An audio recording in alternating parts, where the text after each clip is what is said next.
the Air Force. Many of our soldiers coming back have not seen the Air Force at work. They saw only the bombers which escaped its protective attack. They underrate its achievements. I have heard much talk of this. That is why I go out of my way to say this. I will tell you about it. This was a great trial of strength between the British and German air forces. Can you conceive a greater objective for the Germans in the air than to make evacuation from these beaches impossible, and to sink all these ships which were displayed, almost to the extent of thousands?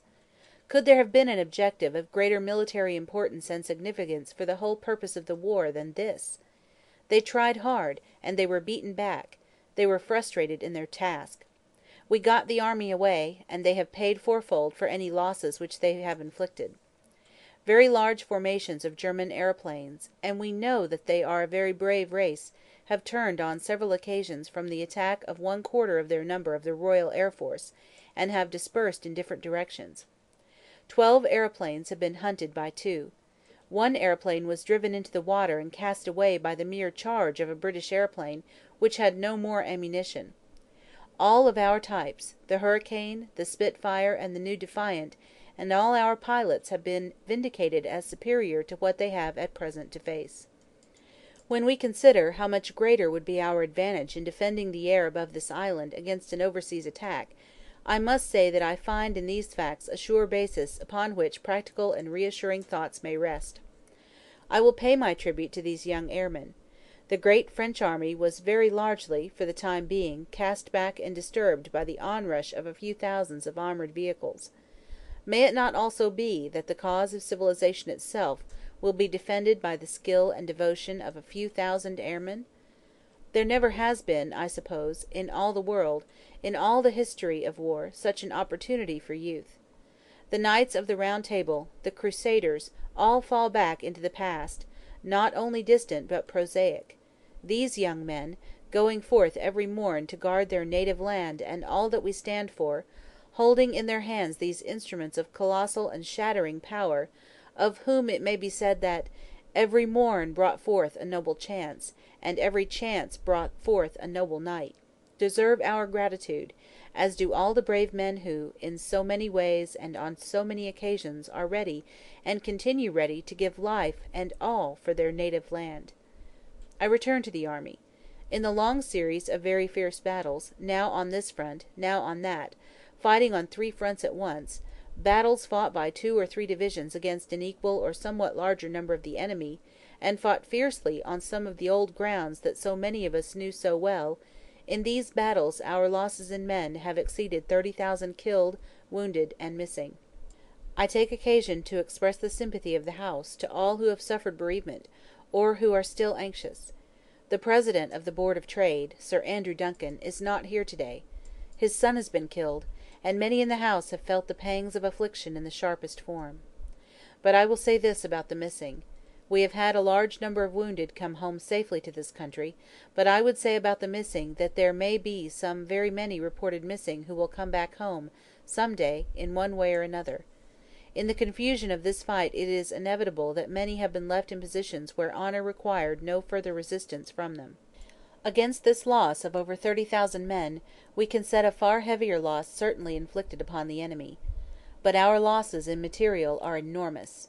We have perhaps lost 1/3 of the men we lost in the opening days of the battle of 21st March, 1918, but we have lost nearly as many guns, nearly 1,000, and all our transport, all the armoured vehicles that were with the army in the north. This loss will impose a further delay on the expansion of our military strength. That expansion had not been proceeding as far as we had hoped. The best of all we had to give had gone to the British Expeditionary Force, and although they had not the numbers of tanks and some articles of equipment which were desirable, they were a very well and finely equipped army. They had the first fruits of all that our industry had to give, and that is gone. And now, here is this further delay. How long will it be? How long it will be, how long it will last, depends upon the exertions which we make in this island. An effort the like of which has never been seen in our records is now being made. Work is proceeding everywhere, night and day, Sundays and weekdays. Capital and labour have cast aside their interests, rights, and customs, and put them into the common stock. Already the flow of munitions has leapt forward. There is no reason why we should not in a few months overtake the sudden and serious loss that has come upon us, without retarding the development of our general programme. Nevertheless, our thankfulness at the escape of our army and so many men, whose loved ones have passed through an agonizing week, must not blind us to the fact that what has happened in France and Belgium is a colossal military disaster. The French army has been weakened, the Belgian army has been lost, a large part of those fortified lines upon which so much faith had been reposed is gone, many valuable mining districts and factories have passed into the enemy's possession, the whole of the Channel ports are now in his hands, with all the tragic consequences that follow from that, and we must expect another blow to be struck almost immediately at us or at France. We are told that Herr Hitler has a plan for invading the British Isles. This has often been thought of before. When Napoleon lay at Boulogne for a year with his flat-bottomed boats and his grand army, he was told by someone, "There are bitter weeds in England." There are certainly a great many more of them since the British Expeditionary Force returned. The whole question of home defence against invasion is, of course, powerfully affected by the fact that we have for the time being in this island incomparably more powerful military forces than we have ever had at any moment in this war or the last. But this will not continue. We shall not be content with a defensive war. We have our duty to our ally. We have to reconstitute and build up the British Expeditionary Force once again, under its gallant Commander-in-Chief, Lord Gort.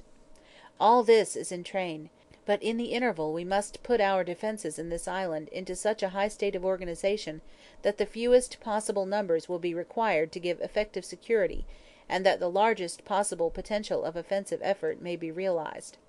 On this we are now engaged. It will be very convenient, if it be the desire of the House, to enter upon this subject in a secret session. Not that the government would necessarily be able to reveal in very great detail military secrets, but we like to have our discussions free, without the restraint imposed by the fact that they will be read the next day by the enemy, and the government would benefit by views freely expressed in all parts of the House by members with their knowledge of so many different parts of the country. I understand that some request is to be made upon this subject, which will be readily acceded to by His Majesty's government.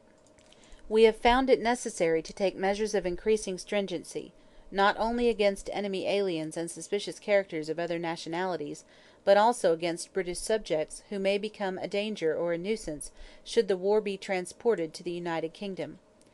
I know there are a great many people affected by the orders which we have made who are the passionate enemies of Nazi Germany. I am very sorry for them, but we cannot at the present time and under the present stress draw all the distinctions which we should like to do. If parachute landings were attempted and fierce fighting attendant upon them followed, these unfortunate people would be far better out of the way, for their own sakes as well as for ours. There is, however, another class, for which I feel not the slightest sympathy. Parliament has given us the powers to put down fifth column activities with a strong hand, and we shall use these powers subject to the supervision and correction of the House, without the slightest hesitation, until we are satisfied, and more than satisfied, that this malignancy in our midst has been effectively stamped out. Turning once again, and this time more generally, to the question of invasion, I would observe that there has never been a period in all these long centuries of which we boast when an absolute guarantee against invasion, still less against serious raids, could have been given to our people. In the days of Napoleon the same wind which would have carried his transports across the Channel might have driven away the blockading fleet. There was always the chance, and it is that chance which has excited and befooled the imaginations of many continental tyrants. Many are the tales that are told. We are assured that novel methods will be adopted, and when we see the originality of malice, the ingenuity of aggression, which our enemy displays, we may certainly prepare ourselves for every kind of novel stratagem, and every kind of brutal and treacherous manoeuvre. I think that no idea is so outlandish that it should not be considered and viewed with a searching, but at the same time, I hope, with a steady eye. We must never forget the solid assurances of a sea power, and those which belong to air power, if it can be locally exercised. I have myself full confidence that if all do their duty, if nothing is neglected, and if the best arrangements are made, as they are being made